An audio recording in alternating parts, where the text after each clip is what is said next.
creative friends, it's Gwen and I'm back today with another scrapbooking process video.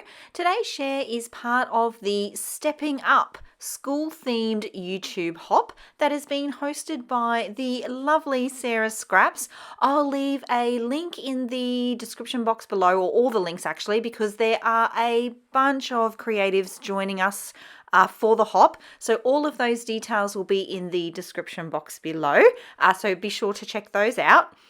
I am using Cocoa Vanilla Studio These Days collection for my layout today. And I'm also using this cut file from Cut to You. This one is called School Books, and it's actually one of many that I have now in the shop. So there is a category that's called School, and there's quite a few there to choose from. Lots of ideas for documenting all kinds of school, whether that be homeschooling or university, all sorts of learning actually. Okay, so I do have a bit of a plan for this page. It will be a centered design. First up though, I did want to add in my stitching. I love stitching around the edge of my photo and around the edge of my layout. And I don't always include this footage, but I thought it might be fun to add it in this video just so that you can have a quick little look at how I go about doing that.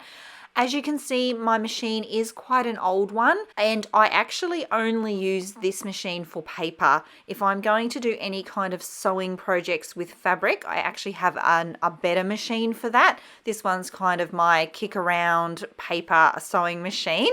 I like to use a nice thick thread, and I will also add in here that I am very careful not to put any kind of adhesive anywhere near where I'm going to stitch.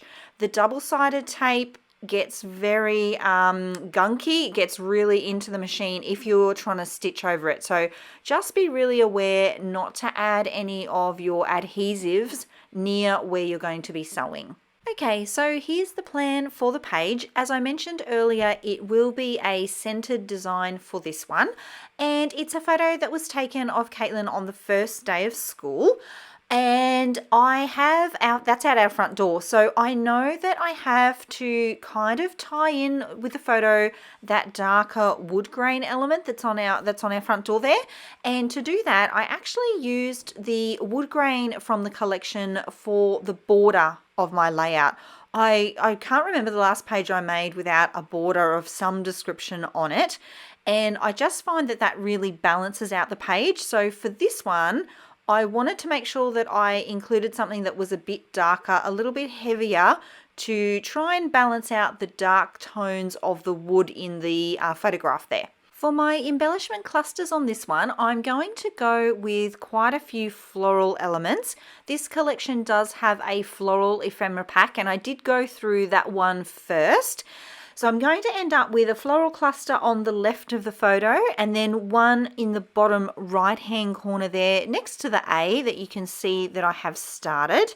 I'm going to add some fussy cut out butterflies. These ones come from, there's a pattern paper in the collection that is filled with butterflies that you can fussy cut out. So I have done that for a couple of the butterflies.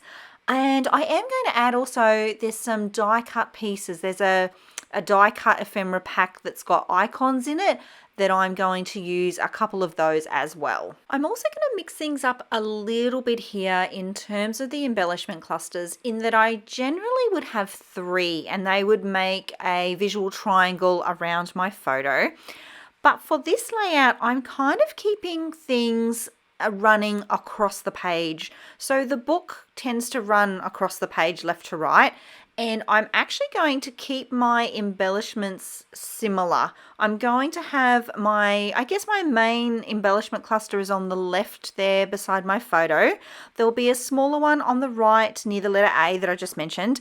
And then I'm going to add a few little sprinkling pieces, one little cluster underneath the letter C, and then another one to kind of balance that out in the top left-hand corner of my photo. So it's a bit different in that I sometimes talk on my channel about the flow of the page and how I would draw the eye around the page. This one sort of has everything running along. Maybe if you think about it as a strip from left to right across the center part of the layout. Oh gosh, I hope that makes sense. I hope I haven't lost anyone with that explanation. Okay, so onto the title for the layout, and I have a bit of a story to tell. So these stickers are from the collection. They are a puffy sticker, and I'm going to go ahead and create my title in the little box there that's on the book, and it's going to be, my title is Grade 3. But as you'll see in the video, I actually place and position here Grade 5. I have no idea why I did that, why I thought this was grade 5 or why I wrote that, because I knew that the photo was from grade 3. It had grade 3 written on the back of it. So I knew that before I'd even started creating the page, this was a photo from grade 3. I was just on autopilot, and I even added my stitching, which you will see in the process video. It was only the next day, so the following day, I actually tend to do my photos the day after I do the video, the process video, and it was only when I was taking my photos that I noticed that it said grade 5. And I was like, oh my goodness, how am I going to fix this?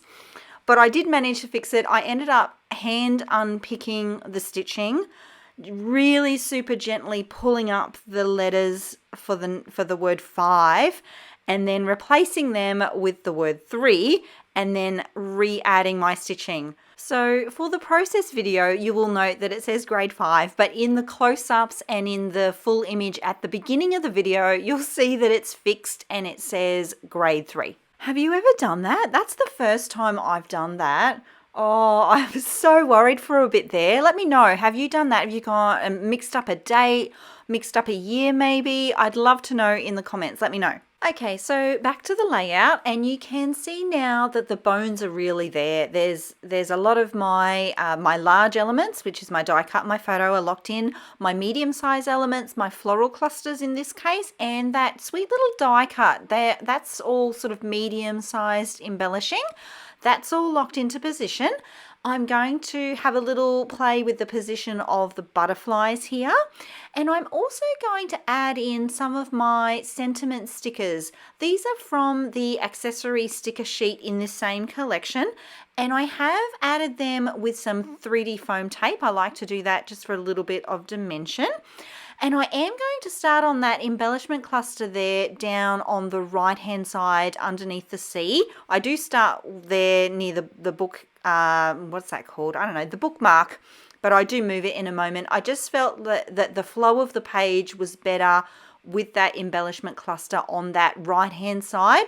See, at the moment it's pretty empty over there. So I am going to end up adding just a few little details down in that corner. And my small embellishments, my little die cut pieces, my smaller sentiment stickers, and those kinds of things. Yes, things are getting serious because I'm gluing stuff down, locking things into position.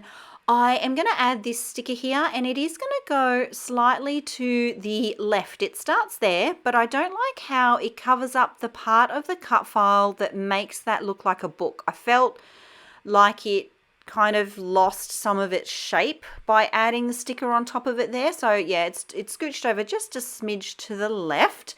Here are the two little elements that I'm going to add to the top of the photo just to balance out that part of the layout. It was looking a bit bare up there as well without those two pieces.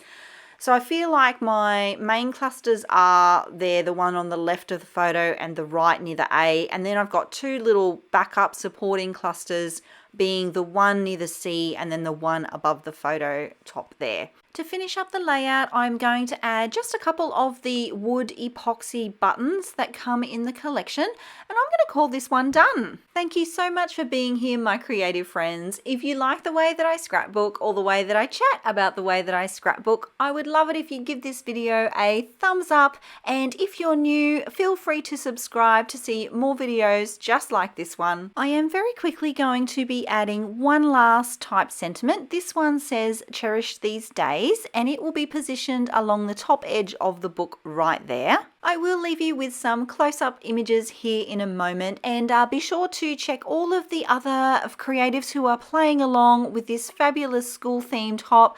Lots to see, lots of inspiration, and I'll see you all in the next one. Until then, bye!